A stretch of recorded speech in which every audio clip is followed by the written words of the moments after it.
Today's episode of This Week in Startups is brought to you by Carbonite. Sign up for Carbonite and use the promo code TWiST to receive your special offer. And by MailChimp.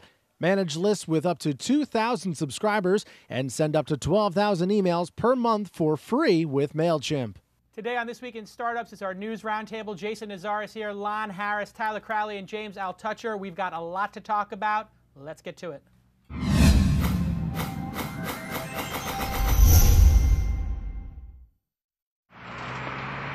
That's what it's all about, man. They said money is the root of all evil. What? Funny how it feeds my people. We ain't gonna live like equals until we get the money, spend the money, and defeat you. Yeah, money is the root of all evil. What?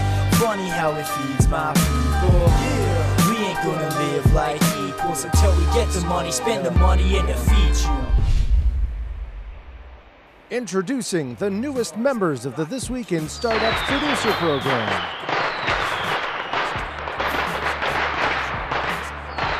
Yes, everybody, it's the news program. It's the news program. We're here. We've got a great roundup of guests and a ton of news to talk about. Let me just tell you about one thing that's going really well. The TWiST, that's a short name for This Week in Startups, producers program. We call it the Backchannel. It's essentially an email list where 100 producers talk about this very show, what news is going to be on the show, what topics we're going to cover, who the guest should be, and it's growing and growing and growing. You'll learn how to produce a show. We're actually learning together as a group how to produce an internet show, and it's going fabulously. It's very exciting. Tyler and Lon participate on the list, and right now we're up to, I'm trying to look here, 119 members with $46,000 in annual revenue. This studio costs 75 dimes. That's 75 grand to produce. And yeah, we're basically trying to build this new studio out, and we appreciate your support. And listen, you pay like $100,000 or $200,000 to go to one of these dopey schools. You get nothing out of it. If you're on the list, you're going to get friends. It's going to cure depression. You're going to lose 20 pounds, which Tyler's juicing. And what else is the list going to do? Friends, girlfriends, boyfriends. Right. Girlfriends and cure boyfriends, cancer all at the same time. At the same time, yeah, Money, threesomes. You get threesomes out of it. That's fantastic. Cure cancer. Yeah, we're revitalizing the space program. We're Space get program, that going yes, again. we're going to get Mars going. It basically solves all of humanity's Alzheimer's. problems at once. And yeah, Tyler's looking really slim If you over think there. about it, what this will do is create more, it'll get more entrepreneurs in the market, creating more jobs, and it'll fix the economy. Basically, we'll that's what it's solve gonna it. take. So hey, go to twistlist.co, .co, don't you know, and join. And we added a couple of new.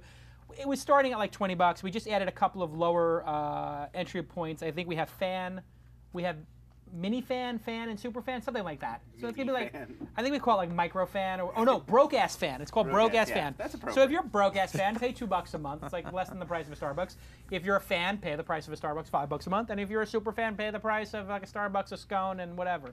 For $10 a month, you're gonna get a lot out of it. And the new benefit is you get to, every quarter we're gonna do an Ask Jason episode for just the producers program, which means you get guaranteed to get to ask a question on one of those shows, which should be a pretty cool value. Well, that's good because it was getting, even when I was still producing the show, Yeah. it was getting competitive. We were getting, 50 it a was maybe week, 10, 25 a 10 week. 20 to 1 people we could get on the show versus wanted to get It was on. crazy. But anyway, so that's going to be fun. And if we sit here for 2 hours answering questions, we sit here for 2 hours, whatever it's going to be. Thanks to MailChimp. That's it. That's all. Then there's a commercial. Boom. No, MailChimp is an awesome program for sending mail. My belief is every business should have a mailing list. Does Docstoc have a mailing list? Do you do? How do you handle that? You have MailChimp or no? Early on, we used services like that, but I mean, Yeah. now we have 15 million registered users, so we build it all in-house. Ah, you had to build it in-house. That must have Yeah. cost hundreds of thousands of dollars. Costs a lot of money. Yeah. Now you can use MailChimp for the people who don't have 15 million registered users like Docstoc. If you've got under 15 million, MailChimp is the perfect solution. Meaning, if you've got 1,000 people, 500 people, 10,000 people, use MailChimp. It's elegant, it's simple, and you pay as you go, software as a service. That's what we use at launch, and it works brilliantly. They now let you connect and do segmentation of your list with Cloud, Twitter, and Facebook, which is awesome. And the free plan is always free for 2,000 subscribers and 12,000 emails a month. It's just an awesome program. As you guys know, in order to be a partner on the program, I have to use the product. Lon or Tyler have to use the product. In this case, I think we all use it, and it's awesome. And we Banker newsletters, MailChimp. oh, is it really? It is. it's just easy to use, and it's so fantastic, fast and affordable. Like when you went to your boss and were like, "Hey, boss, can we use this?" And you were like, "Oh, it's like $18 or $52, like whatever it is." It's like, "Oh, what contract?" You can get on the baseline plans for like literally $10. Yeah, exactly. And it's free if you have under a certain amount. Hey, let's introduce our roundtable. James Altucher, you there on? Yeah. There you are. Hey, wow, you look awesome. This is one of the nicest looking camera shots we've ever seen from me. That is awesome. And I dressed up just for this show. awesome. I So was in my put one pajamas hand before. like this, and then put the other hand like this, and then I would like you to say Vogue. Vogue. Well, actually, I can't see anybody else. I'm just looking at myself on Ah, this I got you. camera, I got and you. I'm Well, you looking look so good, and if you want to Vogue at some point, feel free. James Altucher, of course, is the blogger, and really great to have you on the show with the stock Thanks. market, doing backflips. Jason Nazar, I already said hello to. He is the founder of Docstoc, a tremendously successful co-founder, and the CEO. He's the guy in charge. There's a co-founder somewhere. I don't even know who's your co-founder. Alon Schwartz, our CTO. What are you talking Oh, about? right, of course, Alon Yeah. Schwartz. Yes, I've met him. Who Sorry, you should have on the show. We will have him on the show at some point. Yes, we'll have him. Yes, this is what I have to deal with, folks. Not only do I have to have the CEO, now I got to get the CTO of every show. We should do a CTO show. Actually, that would be a good one. Do technical stuff. Lon Harris, of course, one of my oldest and best friends here in Los Angeles. Started with Mahalo, did some work on This Weekend, and now he's working at Ranker.com as the editorial director. Director of content. Director of content. content, Look at you, please. director. You got to get the director in front of the other title. That's really important. You'd be surprised how important that is. And everybody knows famously, you started working for me for $10 an hour, and now you're probably pushing 100 dimes. We don't have to talk about details, knowing numbers, but yes, I've done a lot The better truth in is, the ensuing years. You are doing awesome. I'm doing pretty well. You are crushing it. I'm doing okay. Geez, and the job offers. I'm comfortable. I mean, I can tell people you got a six-figure job offer from Netflix, right? Yes, I've talked about that publicly, so Yeah. we can talk I mean, about it's unbelievable. You went from working at a video store. And I was making $8 an hour before I started working at Mahalo. Wow, and you have just learned You so actually much. gave somebody a raise? Can you? Well, how did that I had happen? to start. I had to start pretty low Oh, for that to happen. Wow, he must have really Tyler liked you. Crowley is here. My consigliere, Tyler Crowley. How are you doing? Great. Awesome. Let's get to the news. All right, let's start. Did we want to start just with the top story? On, Yeah, you on go the right Ranker ahead. list? Yeah, Sure. So we got to talk about Airbnb. I know you guys covered it last week when I was Sure. not here, but there's more news. Last week, the big story about Airbnb. It's a service, obviously, connecting people who want to rent out their apartment or home to visitors. To quickly catch up, there was a blogger named EJ. She opened up her San Francisco home to some people who turned out to be unsavory. They stole her property. They vandalized her home. They stole her identity. So it involved a sort of week of back and forth blog posts and tweets and accusations back and forth from the company, and they were supposedly sort of trying to shut her up. Finally, this Monday, CEO and co-founder Brian Chesky took to the company's blog to apologize to EJ and the community at large and introduced a bunch of new safety precautions, including a $50,000 guarantee in case of property damage or theft. So I think the big question is, what did you all think of this blog post? Was it very effective in sort of giving closure to this story, or was it too little, too late? And is a $50,000 guarantee the solution to this issue with Airbnb? Jason Nazar, you've been following the story. What do you think? You know, I think maybe they were a little slow to react, but I think overall they handled it just fine. I mean, it's the growing pains of growing a company. I mean, they've got so many people using it.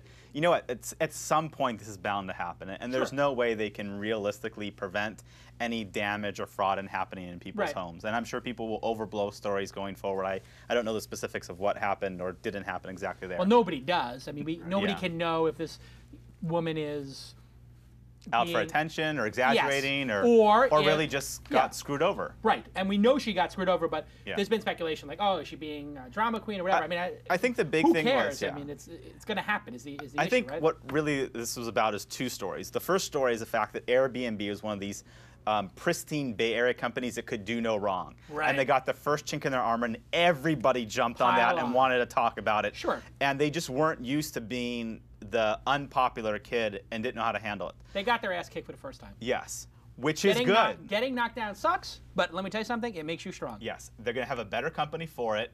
Their guarantee makes me feel more comfortable renting out my place or wanting to go to other places. And you know what? If you look at what they did versus BP, I mean, BP is a huge company with billions of dollars and still really never made a like mea culpa, like we take full responsibility. Yes. And these guys did, and I give them a lot of credit for it. And you know, we all learn from the what they have to go through, and I think they'll be a better company for it. I disagree a little bit. Like, unlike many other Silicon Valley companies, Airbnb actually invites people into your home to do stuff with your home. And for them to say, we're going to guarantee up to $50,000 worth of damage, that's sort of like saying, okay, you can go to somebody else's house and do $50,000 worth of damage, and we'll take care of it. Don't worry about it. I think this was a very poor response. I think this is the equivalent of letting all of the internet trolls out there who anonymously trash everyone else, just inviting them into your home. And I don't think their damage control is sufficient. I think what they have to do is do a little bit more checking on who they're letting to go into your home. And I think this was insufficient at this point. Well, now they're, I think, going to be checking your Facebook, or they're giving you tools to log in with Facebook and a background check. But I mean, when you start adding background checks and insurance into it, all of a sudden it's not going to be cost effective. And so then you lose the competitiveness versus a hotel. If you have to do a $10, $20 background check. So this might be the real issue with the business. It might not be a valid business versus some other types of home sharing sites or hotels. I disagree. We'll see if it's really a valid business model. I disagree. The thing I like about being on the show with James is I love this guy and totally respect him. And you and I often have come on different sides of an issue. But let's just take a guess how many homes they've rented out, right? Hundreds of thousands? Yeah, I was told by an insider that if they were a hotel in New York City, they would be larger than the top 5 hotels put together. Okay. How many hotels that get rented every out? night? How many hotel rooms get completely trashed? Yeah. If this is even if representative, Tyler's staying there. Let's say there were 100 incidents like this that went unreported. From a proportional standpoint, I'd say they're doing a pretty good job, and I think we have a tendency to overreact. Now, I do think they should make their service better for it. I do think they need to offer a guarantee. I think the market's going to demand what they expect from it. Yeah. But let's just keep this in proportion. I mean, if you rent out your house on the internet to somebody you've never met, there's a certain buyer beware in that. Yeah, I think that you're buying into the fact that things may not turn out the way you planned. I will say that this is the best thing that could ever happen to this company. And also I started using Airbnb to look for places. I mean, you have a discussion. Have you ever stayed at one? I'm looking for one right now. Really? Yeah, I'm looking for one right now. Well, you're blown out. You can afford to stay at any hotel you want. A major venture-backed profitable company. Why would you do that? Well, Jason, like you, I always look for a good deal and bargain no matter all right. Fair is fair. But why? Why would you do that? Why wouldn't you stay at a hotel? What's your thinking? You just curious about the product? I'm curious that a person who doesn't need to. So in LA, I was looking for a weekend beach rental. Right, looking at someone's beach house for the weekend. Oh, okay, that's different. And then I'm going overseas in a little bit, and I wanted to stay in a flat instead of a hotel. So it's more like you want to not have the hotel experience, and you're talking about a place that might cost $200 a night. Probably, yeah, but compared to a $400 hotel. Right. So it's a good deal. And you get to stay in a place with a kitchen and whatever. But so listen, you're the higher end. There's a dialogue. That's more like VRBO. But it's a so much better user experience. Right. I mean, night and day difference. And I mean, you interact with the person, you interact with the homeowner, and you talk back and forth. Through the Airbnb system. Through the Airbnb system. Without knowing each other's email addresses or name. Yes. And so if you put your name or email address in there, it doesn't work. You can put your name, but you can't put a hard email address in. You can't put, but you could put a soft email address in. You could say like, hey, I'm Jason and I work at Docstoc.com. You could theoretically do that. Did you do it? Yes, you did. Okay. So, but anyway, you would still book it through the thing instead of going direct. Absolutely. Why would you do the runaround? Yeah. Hey, here's a question. Would you stay at this $20, Tyler? The cheapest place in Los Angeles is $20 a night. It's in Culver City. Take a look at my screen here, folks. I want to know. Hey, Tyler, would you stay in this place for $20 a night? I'll pay for it. Sure. You'll go stay there and write up and then report back to us? Yeah, let's do it. Take pictures? I mean, Tyler's in the box right now. Anywhere he is. Can you pan the Tyler for a bottom second? line, best thing that ever happened to Airbnb. Of course, we feel terrible for EJ and what she went through. Absolutely, absolutely the best thing that could ever happen. And somebody told me, the guy from Airbnb, who I've met, who's a nice guy, is like a crazy marketer. And they said, guaranteed he set this up. And I said, you are insane. Wow. Why would somebody set up identity theft, which is a felony? I don't think impossible. I don't think they did. That is the most insane. Just most Guys insane... in LA would do that. Guys in the Bay, don't do that. Listen, they were doing things like scraping Craigslist and sort of borderline stuff we reported on earlier, which I really didn't have a problem with. Like if people aren't looking to rent places on Craigslist and you email them and say, I've got a better mousetrap, I don't think that's unethical at all. I don't either. Yeah, I don't understand why that was such a big deal. I mean, it may be against Craigslist's terms of service. Craigslist terms of service. I mean, that's the next. It's not illegal. The next problem they're going to have is, because I know I spoke with somebody recently who's the manager at a hotel here in Santa Monica. They have people that come in all the time who do drug parties and bring prostitutes in just for the day. And they handle all of their business out of the hotel room. They have to kick them out and screen them out, and it's this big issue. I think they're going to attract that kind of a market where... so I want to have a crazy pornography shoot, or I want to deal drugs for the day, or I want to have a drug party. Everybody meet me here to do my crystal meth. Yes.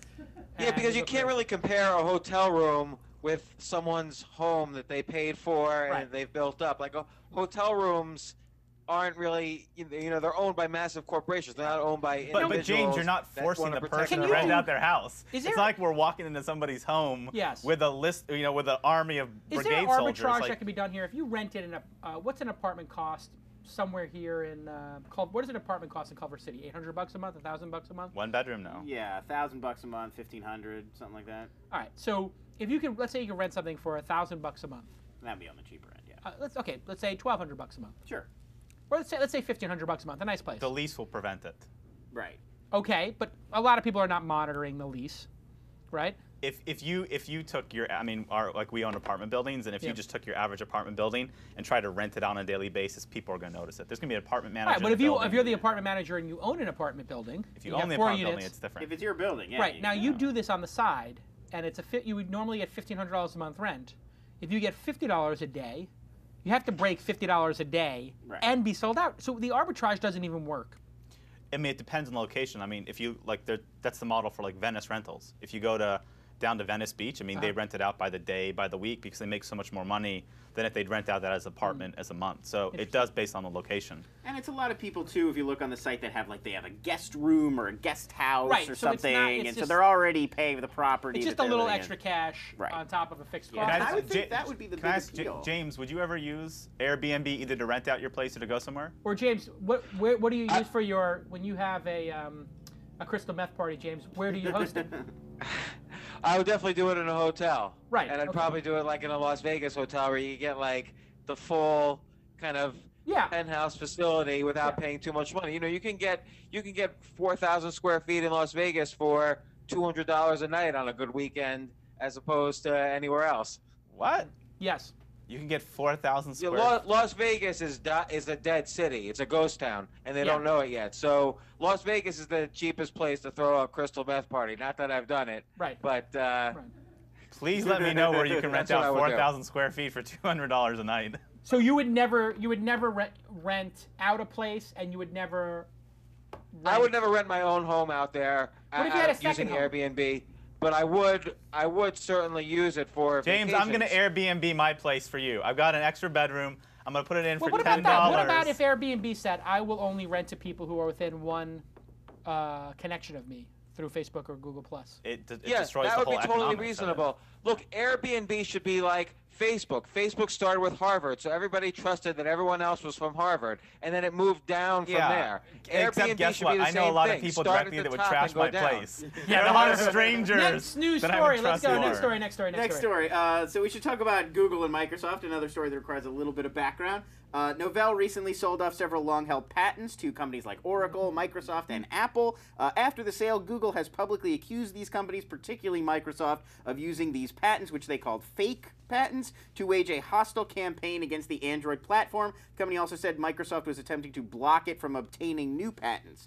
Brad Smith, legal counsel at Microsoft, responded on Twitter, interestingly, that they had invited Google to share in the patent deal, and Google had refused.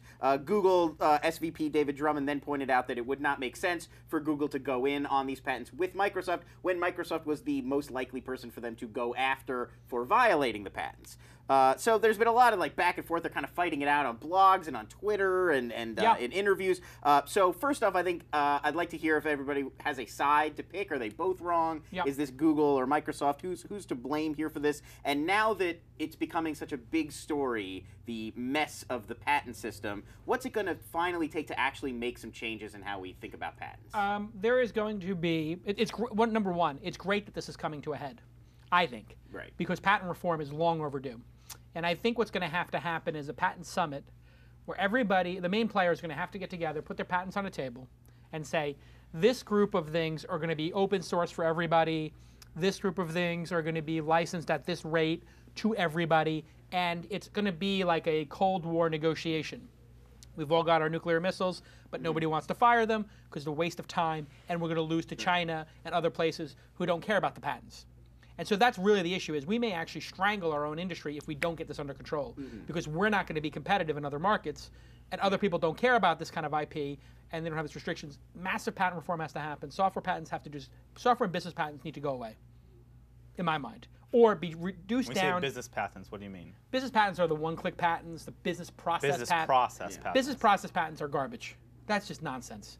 You know, like the idea That's of what this battle is largely about, I bet. I bet you we're seeing the pyramid and we're missing the entire base of the pyramid, and I bet it's all about process patents in terms of the GUIs on the different phones and interfaces and so on. I think that some things are patentable, some things are not, like hard technology and stuff like that, fine, but software and like how a business runs, like one click and this kind of stuff and reverse auctions, it's unnecessary. And then all these people who are building patent libraries and being patent trolls with no intent of actually ever executing on the patents, we're going to strangle our own industry if we don't get this under control. And one of the great things is the patent office is totally in shambles. Right. They can't keep up, so there's going to be no leadership there. So basically what's going to happen is all the big patent holders are going to get together. They're going to come to a truce. We're going to reduce the length of patents, and there's going to be some like patent reasonable patent reform, length of patent based upon execution, and reasonable licensing fees. Because they are literally trying to say, hey, Android, which is going free, is going to have to pay $25, which then just basically adds a cost to it. So phone manufacturers can look at Microsoft and say, oh, well, maybe I'll pay for Microsoft. It's worth it, you know. Right.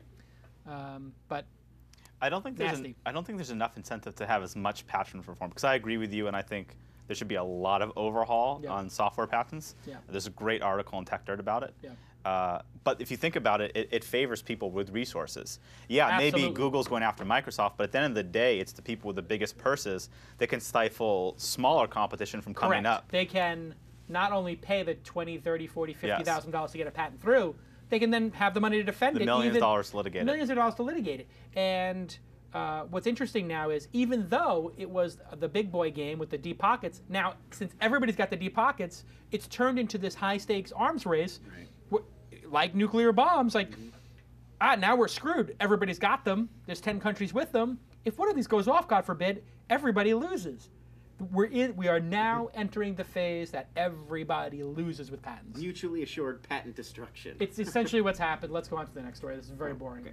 So we'll talk about Google's real-time search. They previously had introduced a real-time search product that included the ability to pull in information instantly from social networking services, particularly Twitter, along with a more conventional search result. In July, Google and Twitter failed to come to an agreement about accessing the tweets, and the real-time search product was taken down. Apparently, it is on its way back. Google fellow Amit Singhal said the Google search team is actively working on bringing the product back, but this time it's going to be Google Plus results in place of Twitter.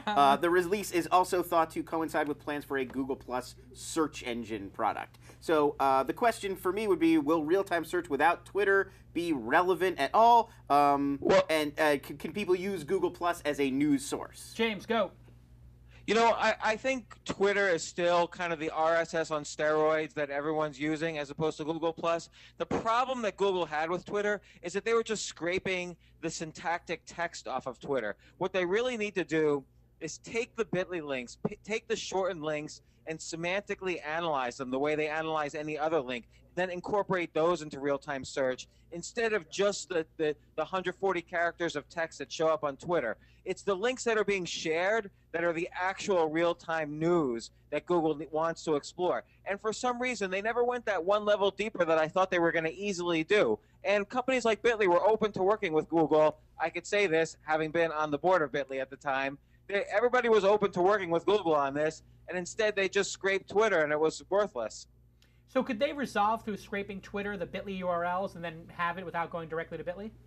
Absolutely. There's plenty of tools to semantically analyze what these URLs actually are about, and they did that Bitly instead URLs of just are there. giving a licensing fee. They didn't think, hey, maybe we'll just license the data from Bitly for a couple $1 million a year.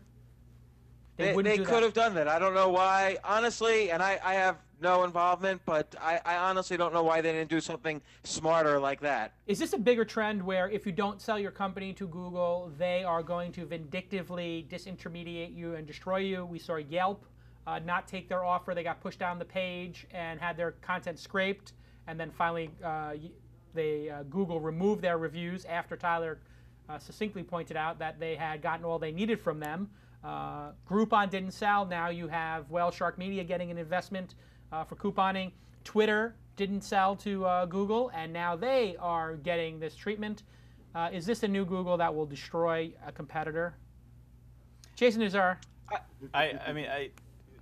Yeah, but it's no different than what any other business would do. If a large company sees a value prop in what a smaller company is doing, and the smaller company doesn't want to sell to the bigger company has every right to get into that game. But is it ramping up for Google? Is it getting more vindictive? I think it's always maturing as a been this business. way, just like it always was for Microsoft. Yeah. Just like Twitter pushes out developers. Yeah. So this is not a new aggressive In this real-time thing, though, Larry Page-driven. Google was paying Twitter for that access. $25 million a year. Does that mean they're no longer getting that $25 million a year? I think it means that $25 million a year I think that was is the not agreement. That was the agreement that couldn't be reached. 2 years. They probably wanted that's 50 a or 100. That's a decent amount of their revenue. Well, if they've only got $200 million in revenue or $150 million in revenue, it certainly is. What I would say is I don't think they're getting more vindictive, but they're not the darling startup they were 8 years ago that was do no evil. Right. And when you get to the size and scope you do, you're going to step on a lot of toes and piss people off, and that's just the nature of business. Should they be allowed, Google, to put answers in their search results the way they've been doing and push other people down the page, in your opinion, like they did in local? Google should be allowed to do whatever they want with their search results. Right. Is it the right decision, though? Because here's what's happening. Is it the decision you would come to? Or would you maybe say, hey, maybe I should license you out, maybe I should license Bitly, maybe It's not the decision I would come Here's to. what's happening. It's not. We're at a unique Why not? point. I think what Google wants to be is a trusted source to help you find the best information everywhere else. Right. And the more that they try to be the source of that information, over time, the less trusted they'll be. And that means big wins? That's absolutely right. Like, as soon as a news event happens anytime in the world, Bitly links are being shared everywhere. If Google were to have access to that and just analyze those links, they would be the leader in real-time search. Instead, for some reason, they just don't do it. And, it shows up on Google minutes or hours later in some cases. Interesting. Hey, the important thing that's happening, like on a sentiment basis, is everyone in this room and I think James would agree, is there's now a hint of Google is no longer my friend, and amongst entrepreneurs, right? I mean, this is just at the earliest embryonic stages of this feeling that when the company gets to a certain scale, they tip into this having more enemies than friends. And they've now kind of crossed into that territory. The tipping point. Yeah. Except the one exception is Google+. All the entrepreneurs are the first adopters on Google+, and everybody loves it. Well, because it sends traffic out. Does everybody love Google+? I love it. I love it because it sends so much traffic out. It's designed to ship traffic out of it as opposed to Facebook, which miraculously seems to not send traffic out of its system. It seems to be the black hole of traffic. When we get back from the break, I really want to hear about Lockerz and this $150 million round. I don't even know what that company does. And the LinkedIn scandal around users not being able to cancel their accounts easily. But one thing you're going to want to sign up for and never cancel is Carbonite. Securely and automatically back up your files. It is the backup software that I, Jason Calacanis, use, and Tyler Crowley, and Lon, and everybody hearing my voice should go sign up for Carbonite. It is unlimited backup, and hey, if you want it for business, Plans start at just $229 a year.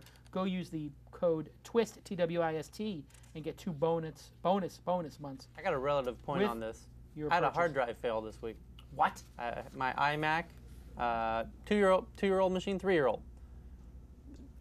The hard drive just out and out failed. Took it to the Apple store, and they're like, "Your hard drive's going bad. You got to get everything." I was like, "Oh shoot! I need to fire it back up to see what I've lost already." But Yeah. Now you have Carbonite for that computer? on that machine, I did not. Oh, Tyler, how could you? I have it on my work machine and my laptop, but that was my home iMac. You need to get your act together. What I happened? You just know. didn't have the time to set it up? You forgot or something? Didn't set it up. Yeah. See, that's the thing. You always are waiting. I just want everybody to make a commitment this weekend. Tyler, you're a real a-hole. Man. You are tremendous. Get out. You make me donkey. sick. You donkey. It's value for money. Oh, What are you doing? what are you doing? It's Gordon Ramsay for Carbonite.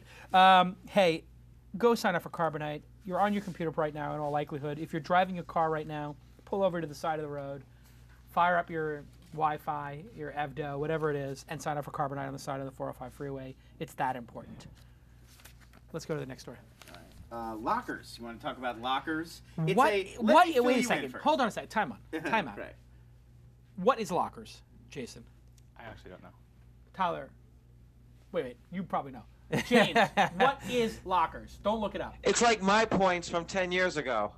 Yeah, he's close. It Yeah. is. You know, you do stuff around the web, you Yep. get points, and Yep. you can exchange it in for Yes. gifts. That is correct. That- So like That is stumble correct. upon. Ding, ding, ding, ding, ding. All right, because I'm trying to figure out. Stumble upon, but with rewards and e-commerce. All right, so go ahead. It's a social networking site and an e-commerce site. It's primarily aimed at teens. They say up to 30, but it's really more By the like, way, I gotta interrupt for 1 second. Jason, you just turned into like the bad guy teacher from Finding Forrester. It was like trying to trick the main protagonist. Yeah. And he answers the question correctly. Right, exactly. So you get you build up locker points. They call them PTZs, points. You get points for signing in, watching videos, answering questions. Exactly what James was saying, like just doing stuff around the web and on the site. And then you can use it to apply to discounts on things they're selling on Lockerz, which is like clothes and gadgets and hot topic type things. It was founded in 2009 by CEO Kathy Savitt, formerly a senior executive at Amazon and American Eagle Outfitters. So we're talking about them because the service is closing in on its 3rd round of funding, which will equal a total of about $45 million. The new round will include a healthy investment from Live Nation Entertainment. They're the owners of Ticketmaster, and they'll be joining previous investors DAG Ventures, Kleiner Perkins, Liberty Media, and a few others. Lockerz may use some of the funds, they say, on more acquisitions. They've already purchased photo sharing site Plixi and content sharing site Add to Any, and they've already got $30 million that they raised in previous rounds. So what do you think of the model here, and how would you use this money? What does Lockerz, you think, need this money for? I don't understand I still don't understand what this is. Could somebody explain to me what I do on the service? It's like a social networking kind of site. So you share photos, comment on photos, share things with friends, look up products, watch videos. And then you get paid for doing that? You get You points? get points, and then you can use those points for discounts on stuff like an iPod or something. There's a big problem, though, which is that there are fake locker sites so that people can essentially use, robots or various sites to do their activities to collect points. There's a lot of fraudulent activity happening across the Lockerz network. So I'm not sure why these VCs are ponying up another $150 million for this, unless, just to kind of join the trend of all the VC rounds that are happening now. Well, Live Nation is an interesting company to be in on this because they have a lot of music properties that they own, but Ticketmaster seems like maybe they're thinking they're going to get more of these kids to buy more tickets and go to more events if they give them discounts. Now, if you're Ticketmaster's completely missed out on the social media scene. I mean, Right. Ticketfly is dominating for social media compared to Ticketmaster. So maybe this is their attempt to say, if you go to a concert or buy a ticket, you get Lockerz points. Yeah. That's all I can think of. And what do I do with these points exactly? I don't understand that. They have a store on the site, so you use your points to get cheap deals on the store. So it's sort of like Groupon in a way, because you're getting local deals. No, it's like products mostly. So I mean, there may be local deals in there, but it seemed to me Yeah, that there it are. was So it mostly- says here, like you can. Okay. I can go dining in 3,000 different there you go. places. Yeah. So, but yeah, like clothing places and that sort of. Oh, West 4th and Jane. Yeah, so I can go to West 4th and Jane for 1,250 points, and I get one complimentary lunch or dinner entree with a second lunch or dinner entree are equal value. You should get the bacon crusted French toast there. It's awesome. So are they paying something to Westforth and Jane, or is Westforth and Jane doing that to get a new customer? That's a good question. I don't actually. Nobody know how they knows, work out huh? those deals. I don't know, man. I don't know. You're having run a virtual currency before with Mahalo dollars and stuff like that. I'm just pretty down on this scoring points then to go do something. I know it does put people on tilt, but you're dealing with you deal with these low-end people who are trying to make a living at home doing something. Well, I mean, I scammy. don't know if this is more make a living as it is, like you see something on there you really want, and then you get active for a few days. In this until you case, they earn enough don't necessarily points. mind you gaming so much because what you're doing isn't generating like real valuable. Right. So if I'm gaming to get the points, it doesn't matter. Right, because you're just sharing with friends and it's self-promoting. An interesting comment in the chat room. DateDoc says this is probably a deal a place would give you anyway. So that's possible. Right. too. That's what I'm saying. Is I think they're giving you something that has no value. Yeah, I mean, I'm sure that it's like 10% off or Most something. most of the things that you to do anyway and still keep their. Jason, pull up my screen if you want. Yeah, pull up Tyler's screen. Here's I think what the most revealing thing is the points that you can what you can cash in. You can zoom in that too, by the way. Okay. Let the zoom happen here. The things that you can cash in for are things like enjoy one complimentary you get one item if you buy another item. Right, so it's just being blended in. Most of them have a blended thing, yes. Come work with Jason Call's calendars for free for a month. Yeah, 12 80,000 million points. points. I don't know. This makes no sense to me. Clearly, I'm too stupid to understand the model of this. I guess it's like, what would be the real world equivalent of this, James? Do you know? I don't know. Sort of like incentive programs that corporations set up. It's giving but I don't really know. It's giving somebody access. Again, it reminds me of my points, which was bought by United Online like a decade ago.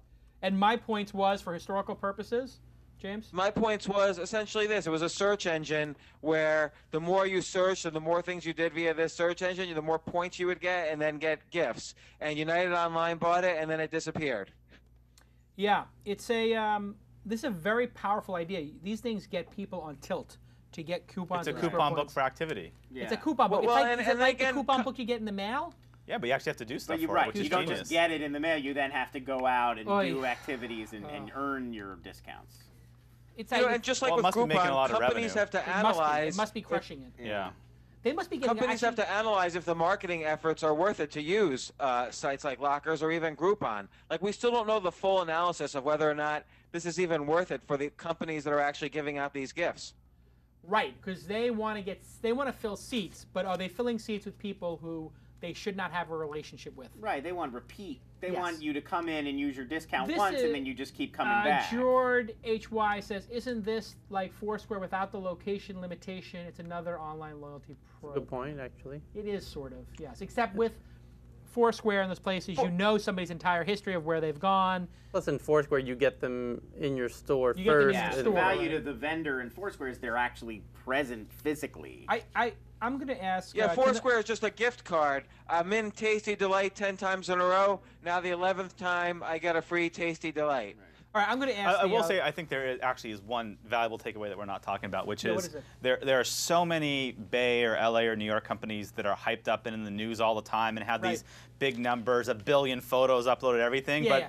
there are a lot of these companies out there that nobody knows about or Right, talking the about that are affiliate. making hundreds of millions of dollars Right. and millions of people are using their products. And it just They're goes to super show quiet you. about it. Yeah. Yeah. All right, let's go on to the next Let story. go. I'm going to ask my team at launch to officially launch an investigation into Lockerz, and somebody needs to explain this to me. You need a graphic, like Here, Jason. launch investigate. Launch investigation. Okay, hold on a second. This is part of it. Where's my point? They're gonna love me over Official, official call to order. I want. Oh wait, Kathy's booked on the show. Oh, Oh. okay. Well, there you go. See that? That'll We're be on part top of the of it. part of the An investigation. official Launch investigation. I love it. Dun, dun, dun. Yeah, Next story.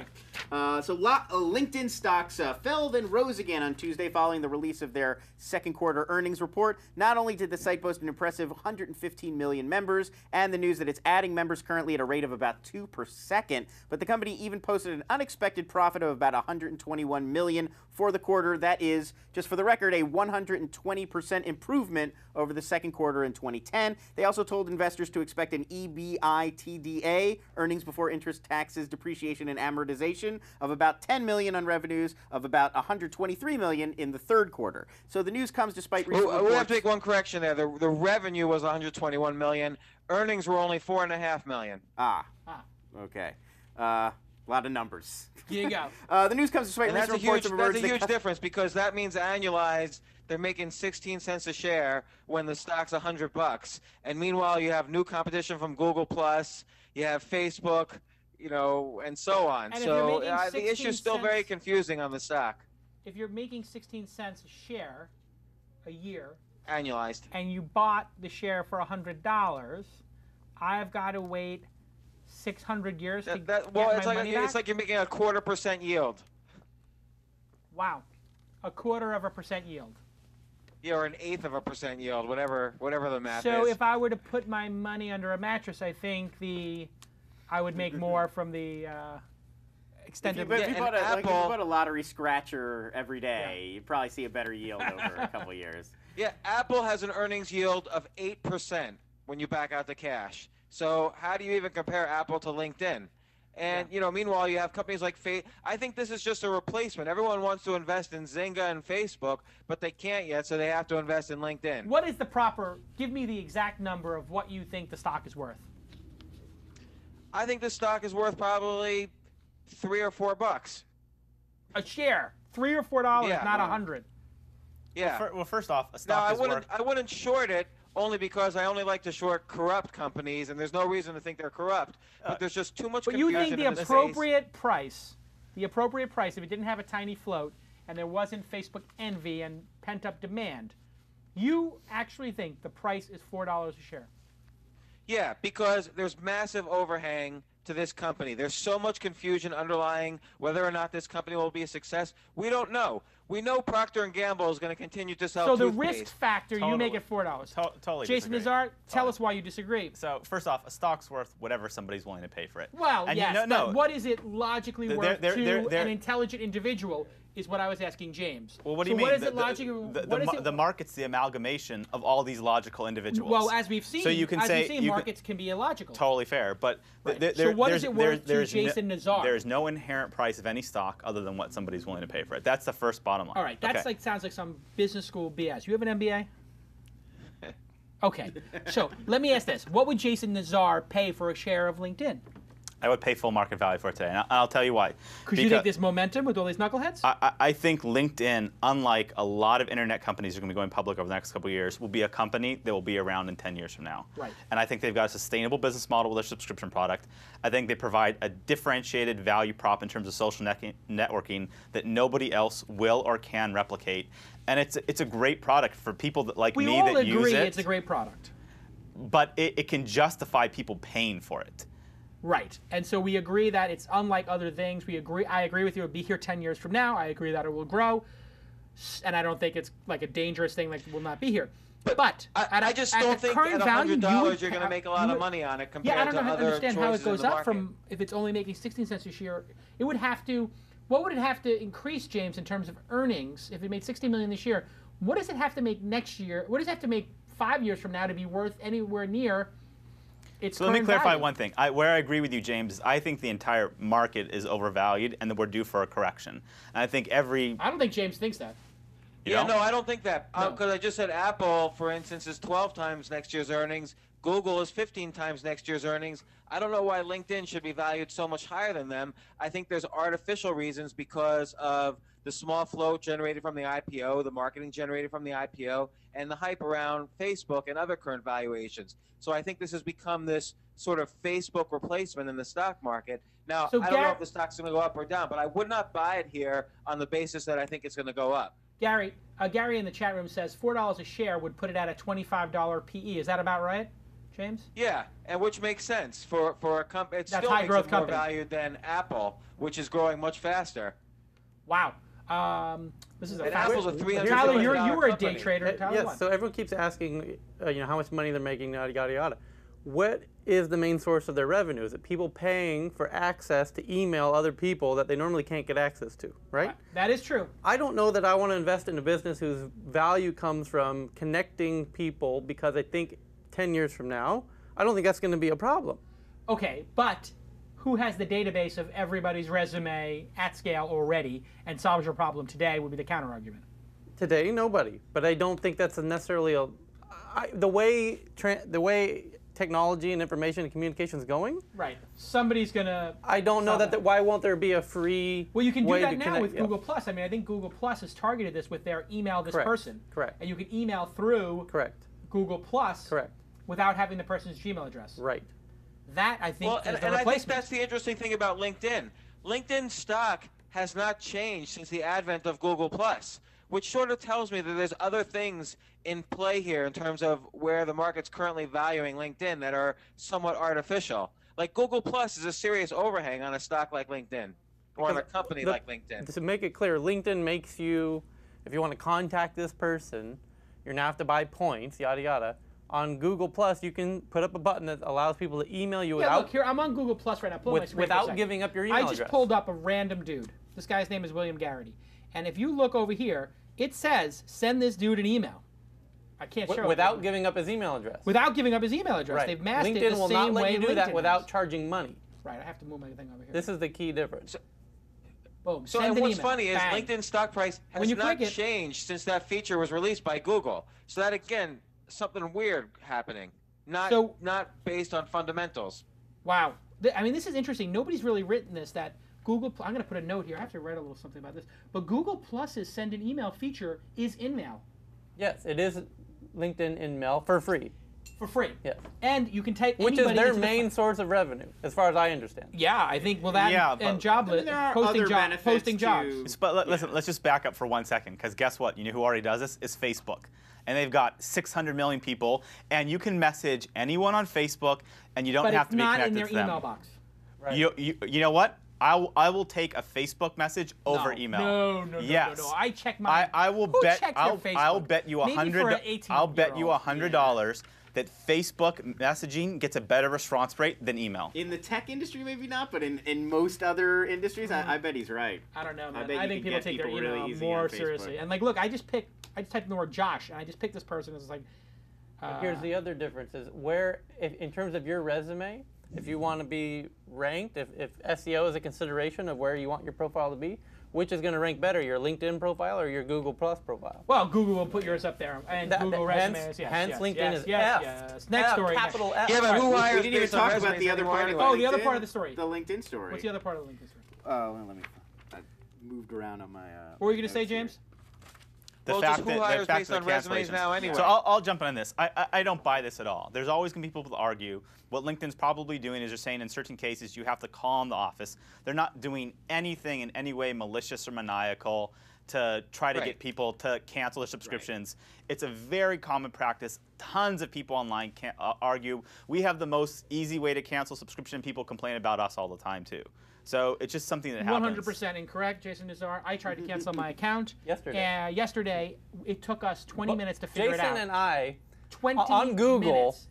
for an hour trying to figure out how to It was cancel. unbelievable. And Your then here it LinkedIn is. account? Yes, Yes. and here it is. I'm pulling up the screen now. This is like LinkedIn should be so ashamed of themselves. I love LinkedIn. I'm a friend of Reid Hoffman's. I'm a friend of Jeff's. But this is just outrageous. And when How you to cancel call your in, account. the voicemail says, "We are Go a to the web website." service.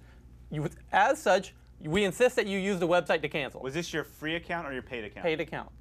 Paid account, and you have to basically go to compare. Pull up my screen here. It's unbelievable. So when I'm showing something on the screen, guys, you got to look at it, and if my picture is blocking it, you got to take my picture out. So take my picture out for a second. Make my computer full screen. There you go. Thank you. And if you look at this, it's like before canceling, compare the accounts. Things to know when canceling your premium account. I mean, this reads like an eHow article. LinkedIn premium account overview. Check out our LinkedIn. Your premium account will be switched to a free base account. Contact us at least 3 to 5 business days. To cancel, and it's like, okay, how do I do this? Okay, to cancel your premium account, switch to a base account. Contact us. Okay, now I log in. I don't even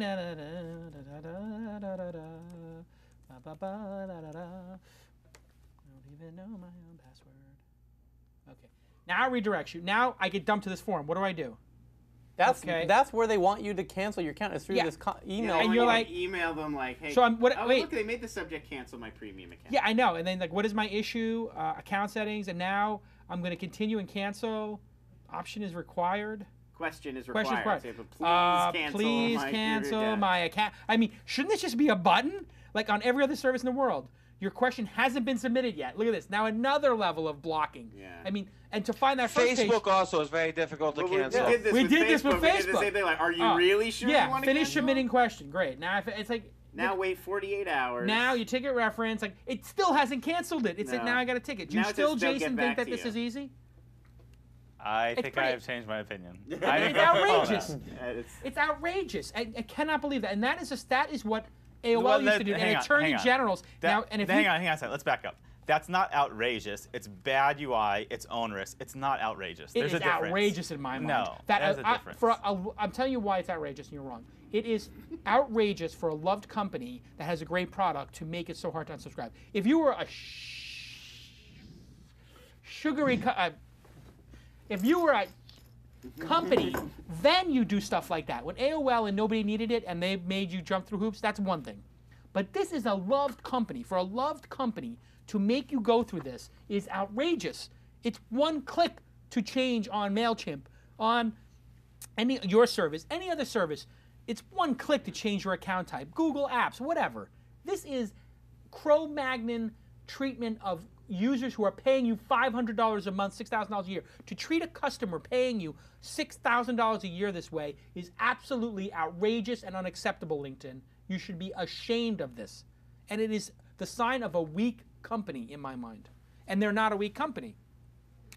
Well, they clearly think this is a weak spot, I think. You wouldn't design something like this unless you thought you're going to have a lot of people trying to cancel it. You don't And want to when make I it easy. tweeted about this, people got back to me like crazy. Well, I'm first- having the same first thing, problem. you do a This Google is search. terrible. Do a Google search for cancel LinkedIn Pro account. Yeah. And it's all, how do I cancel my LinkedIn Pro account? That's Exactly. like the whole page is that. Unbelievable. What do you think, James?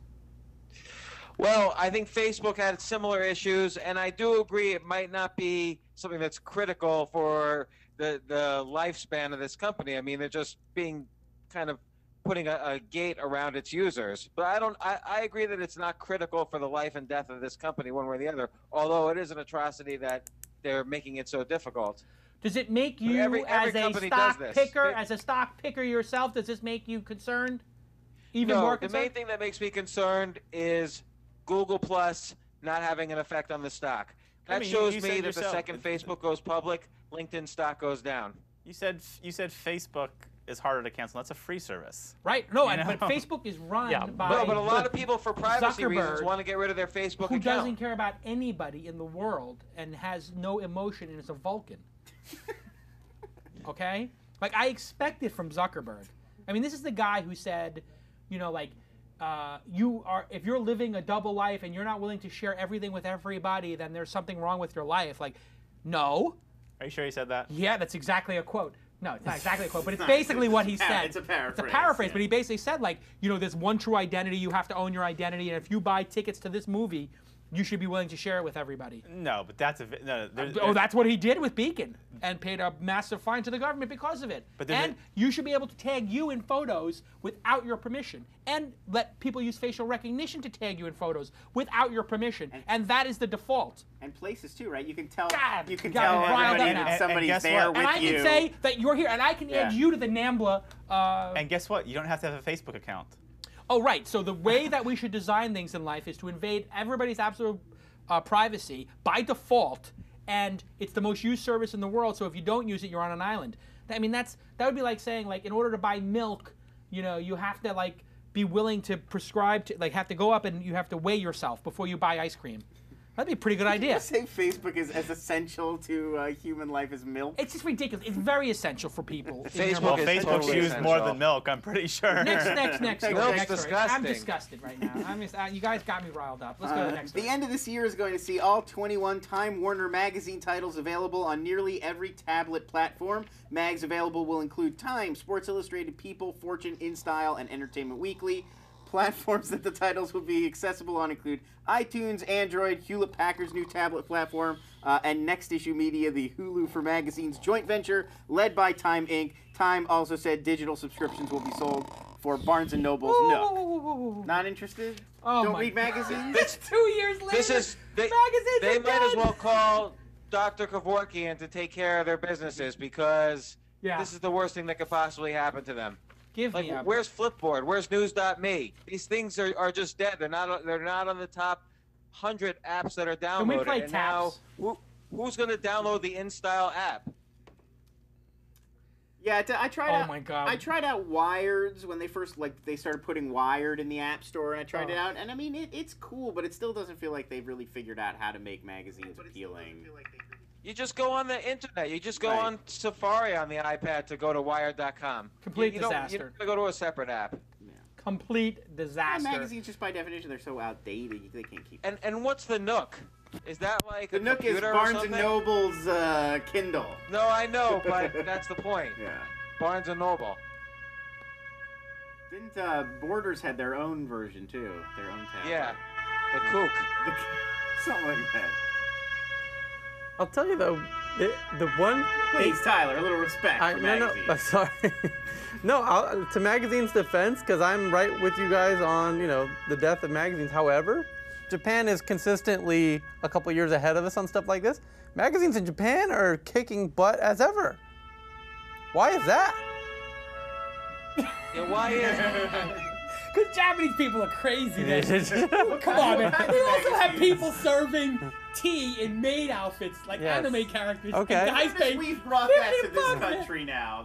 We've now. Brought that and now it's here. That's right. Cat Steele. Cat Steele was. Former This Week in YouTube. Did she do? She works in one of those. She places. still does? I think so. Does it still exist? 10 years later, we have them here, right on cue. They were ahead of the curve. We on have the maid one cafes. here. Okay. They're coming. All right. Number one. We're at the iPad 2, and Time Warner is announcing that they're going to embrace the iPad. They're going to put Entertainment Weekly on your iPad. Yeah, like at some point. Just in this time is for like the 3. Pathfinder of iPads. Who is running Time Warner? Fire them. Who is running Time Definitely Magazine? whoever's Fire running them. their cable and It took internet them this division long to figure needs out to that the go. iPad is going to do well, and they should put their magazines on it. But we're saying two things. On one hand, James is saying no one's going to use these things on the app, and you're saying why haven't they done it already? They're so is it one guilty or of is two it the things. other? One is that it's taken them so long. 2, that they haven't adopted to the fact that magazines are not the format people want. People want blogs. They want up-to-the-minute stuff. These guys are so far behind. The concept and construct of a magazine is over. I think they except for very rare verticals where people want to read or they want to see big photos. No, the magazine's your one opportunity to have a long form piece on something where it's not topical, People don't wanna read where it. you can dive into a subject. Yeah, people don't want to read No, Yeah, like come why on. did J-Lo Come on, and Mark break up? I totally disagree. I think one thing the internet's done is it made so much information accessible at our fingertips that we're like right now me society, but still like the best show on TV is 60 Minutes. And it's because it's long form intelligent pieces. What's the last long form intelligent piece you read about technology? About technology? In what J-Lo magazine? and Mark Anthony breaking Totally up. fair. I haven't. You haven't. What's I the haven't. last time you read TechCrunch? An hour ago. Earlier today. Okay, so let's not argue with Jason when he's right. Next story. You just proved my point. You're in the technology industry, and you haven't read a long-form piece in a year. Yeah, but I never read long form technology. Of course. Politics. All right, so sports. maybe something you don't know about, you read long-form. But your long-form consumption, I'm busting your balls. And let me just say, What's the last InStyle long-form magazine sports is not article you long read? form. I've read long form politics Entertainment articles. Okay, Weekly so is no not long sports. form. What's Entertainment Weekly is not long-form, that's true. Well, they do they'll do an 800-word article, 1,000-word. Anyway. So does They're sitting down with Keira Knightley. You want every word. They're doing short form, and they're doing it so goddamn slow that the entire issue of what magazine are we talking about? Entertainment Weekly? Entertainment Weekly, In Style. Those Entertainment things, Weekly, Entertainment Time. Weekly is covered in 2 days by Perez Hilton. Well, the value of it. I mean, especially movie and celebrity news. It's all real time. It's now. all real time now. People are getting this on their phones. And I having Twitter worked accounts. having worked in the magazine industry for a while and written some journalism, like they think that industry thought like we have this great content and you can't duplicate. As a blogger, you can't Look duplicate. at Business You don't have Insider, the which access. James You Altucher can't- seems to be some kind of contributor for. James, Business Insider is summarizing every other long-form news source and making it more fun, and is crushing it, correct? Sure, it's crushing it compared to the Wall Street Journal, which I also write for. So, you know, and look, there's a bigger issue. Where are apps? Why are they doing apps? What is an app? Angry Birds is an app. The most popular selling app right now is Doodle Jump. Like, apps are for kids. They're not. I don't know. magazines Zagat. shouldn't even be Zagat's an app. thinking of Does anybody have the Zagat app? What's an adult app? Zagat? Like I use Urban it. Spoon would be. an I adult bet you there's a app. lot more adults playing Angry Birds and Angry kids. Birds All and right, kids. lightning round. We're at an hour. One person take each story and say something incredibly interesting. Right on time with the lightning round. CBS has revealed that Ashton Kutcher's character on 2.5 Men will be an internet billionaire with a broken heart. So it averages about 14.7 million viewers last season. 2.5 Men therefore gets double the exposure of Ashton's Twitter. Think this is going to lead to more mainstream awareness of tech and startups and that community? Tyler. I have one word. Flipboard. He invested. It's true. So who will be using Flipboard on the program? Tyler. Ashton's interesting, and it in a way it's like building Constantinople, or what's the capital there in Turkey? Istanbul. Is this a lightning round? Yeah. But no, he had an insight. I think. Insight from Tyler. It's like building Istanbul. Yes. which was once Constantinople. What Yes. the heck are you talking about, dude? Yes. Okay. Wait a second. What is it about building Istanbul? Istanbul is a very unique city. If does anyone know why? No. It is the only city on 2 continents: Really? Europe and That's fascinating. Europe and Asia. I did not know that. Oh, so you're saying he's in 2 It's the crossroads of these 2 major worlds. So what you're basically saying is Ashton Kutcher's upper half of his body is like entertainment, and the bottom half of his body is in tech. Yeah, well, he's trying to bridge the both. And You don't think it's gonna work? More than anybody. No, in some respects, there's huge potential there. Huge, like Constantinople was at one point, but for some reason it breaks down. So I think, you can't necessarily dominate both of those, and it'll be interesting. Well, I think there's a reason too why his character is an internet billionaire. I don't think that was totally by accident. so. Absolutely, he's doing the Mark Cuban, whatever. Zuckerberg, yeah. Whatever. Hey guys, when I'm putting something on my screen and making it go bigger and smaller while Tyler's talking, that means I want to pull it up on my screen. There you go. Now that would have been, that was a map, right? Yeah, and it would have been funny if it had come up while Tyler was. They consider themselves Europe, though. I thought. Weren't they trying to get Well, into? I guess that's they Europe are when they're here. trying to join the EU. Yeah. Now wait a second. Is that, See, if we read more long form content, we know would this kind of be stuff. all over this. I think right here on my screen, I think that is Europe, and then I think over here is Africa. Asia. Asia. Oh, Asia. Sorry. Well, what the hell do I know? I mean, I don't even know. I didn't even know the country existed. Clearly not I where thought that. Africa I is. thought that Istanbul, Constantinople. I thought that was a "They Might Be Giants" song. I didn't realize that. Yeah. I didn't know that was a real place. It is, in fact, alien. I didn't know that was a real place. All right. No, I knew it was a real place. I'm joking. Next story. We ready to move forward in this lightning round? Yes. So it's been so lightning fast. fast. More It's of like a flickering light round. Absolutely. In June of this year, photo sharing app Instagram signed up its 5 millionth user. Now they've hit another big milestone. 150 million photos have been uploaded into the system in just the 9 months since the app was released. Right now, Instagram reports that they are seeing, this was amazing to me, 1.3 million photos uploaded each day, an average of 15 photos per second. For comparison, it took Flickr almost 2 years to get to 100 million photos. And also bear in mind, Instagram right now only available on iOS. Android support is said to be coming soon. So what do you think is the secret to this crazy overnight adoption of Instagram? Is it a fad, and what can they do to sustain and engage this growing audience? Obviously, it was built off of Twitter not having image support, and it's over. It's going to end. Yeah. Who needs Instagram if everybody's going to be using Google Plus and Facebook and Twitter native applications to put photos in? Now the Twitter app has photos in it, and they're going to put filters in it.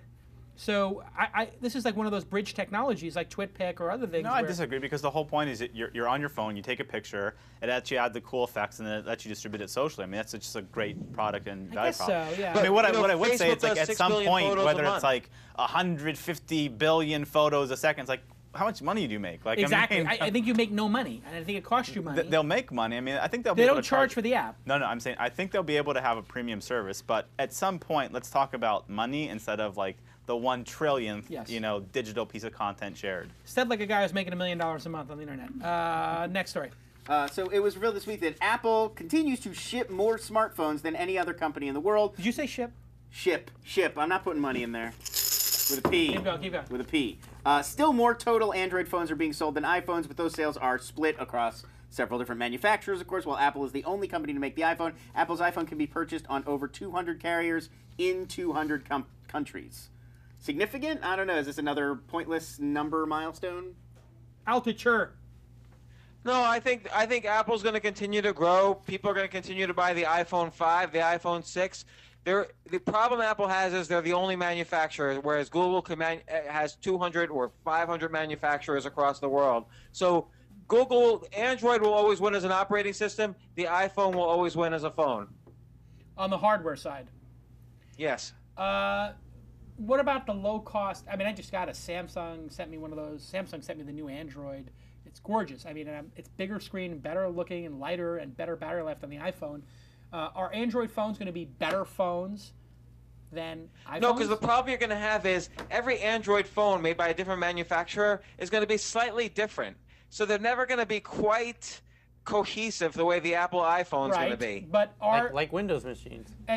But won't they be able to have a much larger footprint than iPhone due to the fact that people are going to have a lower margin on these devices? Yeah, but you're still going to have iTunes and the iCloud. Like, Apple has all these devices that are going to sync up with their iPhone that Google doesn't have. That's But nice, right but they're giving away the phones for free now. The Android phone was free at Best Buy on the 22nd. What? Yeah, for free. Android phones are a smart. You can get The a free new smartphone Samsung Nexon S for free. So with a 2-year plan. Explain to me how iPhone competes So how with does that. iPhone compete with that when people in the United States there's 60% unemployment in the United States? Because it's an iPhone. People want their iPhone. I mean, I agree. It's heating up and it's getting more interesting. See, I think this is going to. I think this is turning into a Windows versus Mac desktop issue where, yeah, they're going to have great margins on the phones they do sell, but is it going to be 80% Android phones? Here's what I think the big difference is. When you started off early on, there weren't a lot of people on Macs. Right. And then PCs blew up. And the difference is all of us now on iPhones, we're all going to stay on iPhones for a long time to come. And there's so many of us on iPhones and Apple products. It's going to take a lot to get us to move away from these products. What would it take to move? Because for a person who makes over $40,000 a year, paying $200 a year, $300 a year for a phone is nothing, right? If you put the price over 2 years, it's nominal, in other words. So then they're going to make the decision not based on price, but based on experience. Yeah. Is that your point? My point is, unless there's a meaningfully better... and cost is not it. The free phone doesn't count to you, but for kids it Listen, does. we're in admittly the highest unemployment we've had as a country in decades. Right. And in spite of that, people are buying and paying for multi-$100 devices. Obviously, they want this stuff. Yes, it's clear. Now, if you gave a smartphone to unemployed people, are unemployed people buying smartphones with their unemployment insurance? Yes. Clearly, right? I know an unemployed person who has used unemployment money to buy a smartphone. If you gave people... That is definitely happening. What would be a better, James, you tell me, what would be better? Giving people food stamps or allowing them to use their food stamps to maybe not buy as much food this week, but buy a Hang phone, on. Wait. There's a big there's a big difference. What would be better for unemployment? There's a big difference between people on food stamps and people that are collecting unemployment checks. No, I know that. You know folks collecting unemployment checks that are still going out to $200 dinners. They're not getting food stamps. If you're getting, I know, but I'm just taking it to its logical conclusion. James, if you were the president of the United States and you set these policies, James Altucher, would you let people use their food stamps for iPhones? Of course, I would let them use laptops, iPads, iPhones, whatever. Is this not a brilliant idea? Let people use their instead of giving people unemployment, we should give them iPhones because it will increase their chances of getting a job. There's 6 million small businesses out there. They can learn. Each one of these small businesses hired one more person, it would solve unemployment. So give people iPhones so they can actually reach out to these small businesses. Wait a second. It What would was that certainly make a statistic? dent. How many small businesses are there? 6 million small businesses. I think there's And- more than 6 million small businesses. Okay, but let's just say if half of them hired one person, you would cut how much off the unemployment? You have 15 million people unemployed? Unemployment will go down to 6%. There's 100 million jobs out there. So why won't So- the so small, there's 10 million and the people small unemployed businesses right are now. doing okay enough to hire people, so why won't they hire people? Because they don't have money. What are you talking about? No, there's plenty of them do. James, James, is the issue Yeah, that people don't have the money the or they're corporate scared? balance sheet is the best it's ever been. There's $2 trillion cash in the S&P 500. But that's Personal not consumer small businesses. expenditures are at an all-time high. That's large Economy actually is not as bad as Listen, people think. if a business can make more money by hiring somebody, they're going to. No, but what if they're scared? Like right now, aren't you a little nervous watching the stock market do what it's doing? Yeah, absolutely. But it's Does that, if the stock market... the vast majority of small businesses, by the way, are businesses of one. Okay. It's so, a lawyer. Let me ask you a question. How many people you got at Docstoc? We have 40 now. 40. If the stock market went up 2,000 points in the last 10 days, instead of going down, how much did it go down, James? I don't know, about 1,500, 1,200? If it went up 1,500 instead of went down. We're a bad case. The stock market doesn't really, going up or down doesn't affect our Okay, business. but if the stock market was at 15,000 and it was booming and you were hearing, and the debt, you never even I'd heard be about more the debt bullish on crisis, it. would you have hired another person in the last 3 months? I'd probably be more bullish about hiring in general, yes. So you admit that the debt ceiling debate and the stock market doing backflips has led you to be more conservative about hiring? If you want to go, the stock market doing well leads to more venture investing, which leads to. But I'm talking about you, yes, with you specifically. Would I look at the stock market and say I'm going to hire? No. But is there a cause and effect chain that would potentially get me to hire more people? Yes. See, I look at this stuff and I say, you know what? If everybody is so concerned, there must be a reason. I must not understand all the reasons because I'm busy running my business. I'll just be conservative and I'll hire people later. And I might even do something like, hey, who are the weakest performing people in the business and do they need to be here or not? Which I do like every 6 months. I just, like as a course of exercise, I say, who are the top 5 or 10 performers and should we be paying them more? And who are the top bottom couple and should they be here or not? Can I replace them with people who aren't? I think they've paralyzed, I think between the debt ceiling stuff and the stock market and the debt stuff in Europe, I think it's paralyzed small business owners. I'm not sure. I agree, and I think that's just temporary, though. I'm hoping next quarter will be very different. Will be the opposite of this past Small business quarter. owners are paralyzed because they're trying to sell products and services, and people aren't buying them. That's why they're paralyzed. They're not paralyzed because of the debt ceiling okay, but is that or because the S&P. are the reason, and they sell into bigger companies who have tons of money. No, they sell sometimes to bigger companies, and sometimes they sell to consumers. Right. Okay. So in the cases where they're selling to bigger companies, are the bigger companies, James, are the bigger companies pushing off hiring smaller companies to do work for them because they're scared about the state of the stock market? Absolutely. Everyone is scared. I mean, that's why they're hoarding cash. But you're starting to see M&A open up. Stock buybacks are at all-time highs right now. So your dividend increases are at all-time highs. So you're starting to see companies loosen up. But they've been hoarding cash for 2 years. And look, I get scared seeing the stock market drop like this. The stock market's like this window on the manic depressive tendencies of the entire planet, and right now we're all depressed. I just went back. I'll take 30 seconds and tell you my point of view on this. So small businesses, because this is what we care about, like that's our business, is to help small businesses. Small businesses do better when more people buy their products or services. And when people don't have access to capital because credit's tight and their credit cards are being cut up and they don't have second mortgages, they buy less stuff. And that's a period we're going through where for the last 15, 20 years, we were all insane and did everything on credit. And so now we're seeing the repercussions of that. And the only way really to come out of that is that you build more and you create more value. So we're going through a cycle now where the way that you start to generate wealth again is you have to create value. And I think the tech sector is helping to lead that charge. But as a country, what do? What do we manufacture? What do we make? We become a country that just consumes. And that's not a sustainable way to create growth. And the debt ceiling and the stock market is all at the end of the day a function of how much value do you create and how much consumption do you have around that value creation. I think the real concern is the dollar more so than the market. I don't know. The dollar. The dollar's been skyrocketing in the past couple days. Well, yeah, because Japan steps in. That 3 months ago, people could not get enough of the earnings and how amazing the country was doing, and the company was doing, these individual companies were doing, and now you've got this incredible fear that these companies are going to suddenly collapse. These companies are still going to sell. We've already made that point. Even if unemployment went up a couple of points, it's not going to stop people from buying their iPhones. It's not going to stop people. 75% of companies beat on earnings this past year. And by the way, personal consumer spending is at an all-time high right now. So people are definitely spending money. Personal consumer spending is at an all-time high? All-time high. In terms of not percentage of income, but the actual gross number. In terms of actual gross numbers, dollars spent. Yeah, it's because the Japanese come over here because it's the best exchange rate in 50,000 years.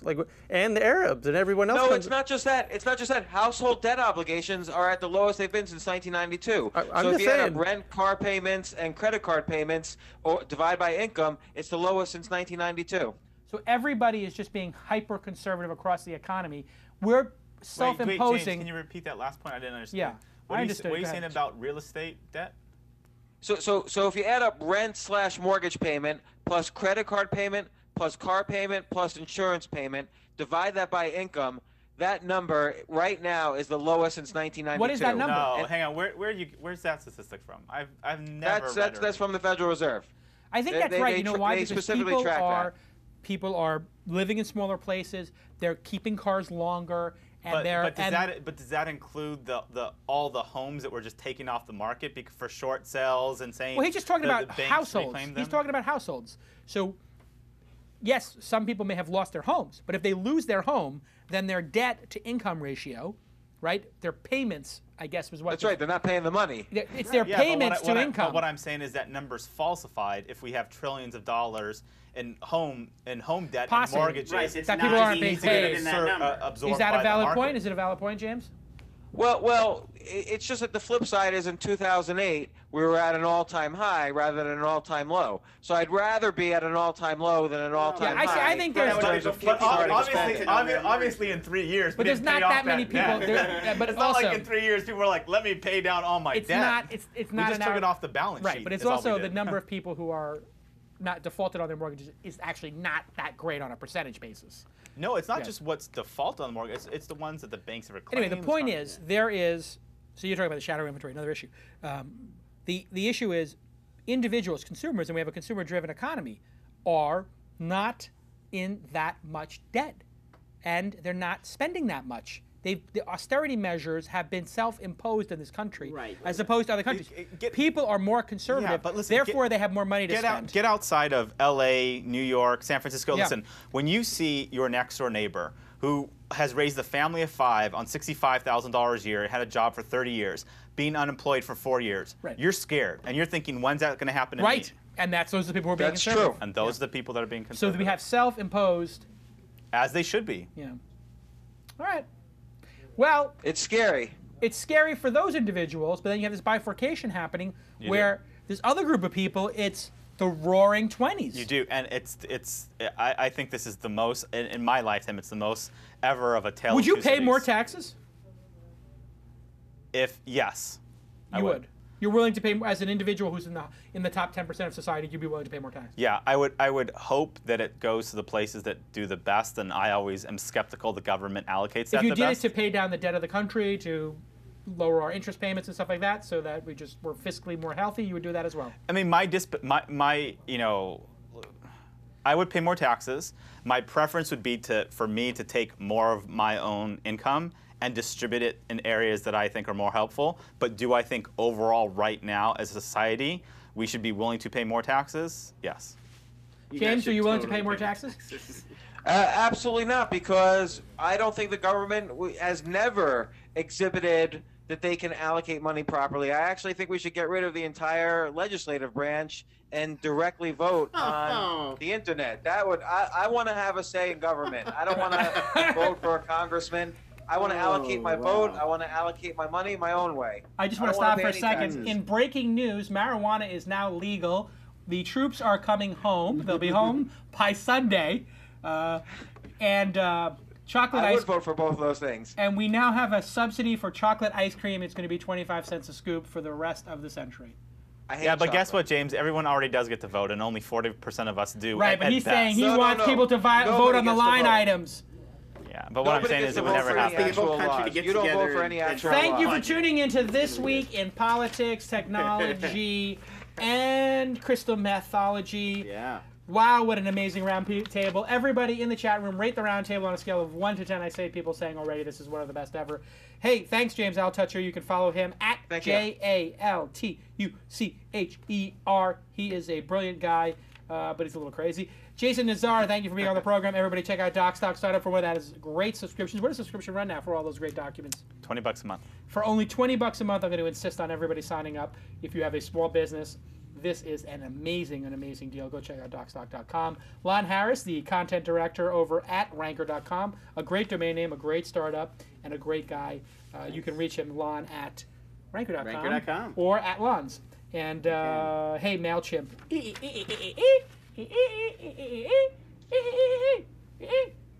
That's it.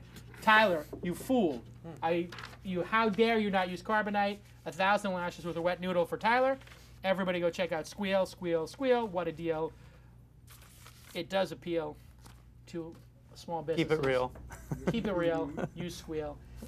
Thanks, everybody, for rating it a 20 in the chat room. We'll see you next time on This Week in Startups. Thanks for having me on.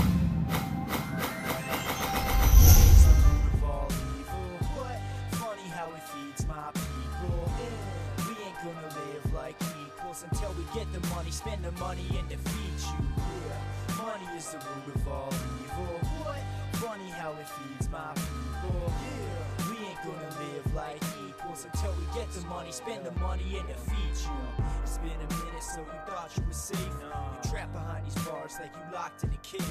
Stuck behind bars, making minimum wage. Your bar's tender. Here's a tip, get you a raise. Ain't nobody gonna offer a profit to motherfuckers who ain't rocking it, topping the hip hop charts and then stopping it. Quick to drop a set opposite of the hottest shit, copping it. It's the profit kid. Always quick to accomplish. I'm positive.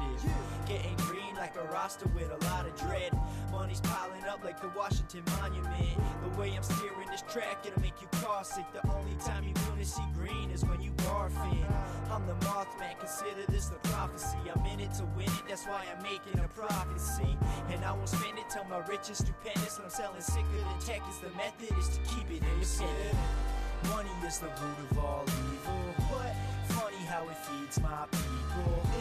We ain't gonna live like equals until we get the money, spend the money, and defeat you. Yeah, money is the root of all evil. What? Funny how it feeds my people. Yeah, we ain't gonna live like equals until we get the money, spend the money, and defeat you.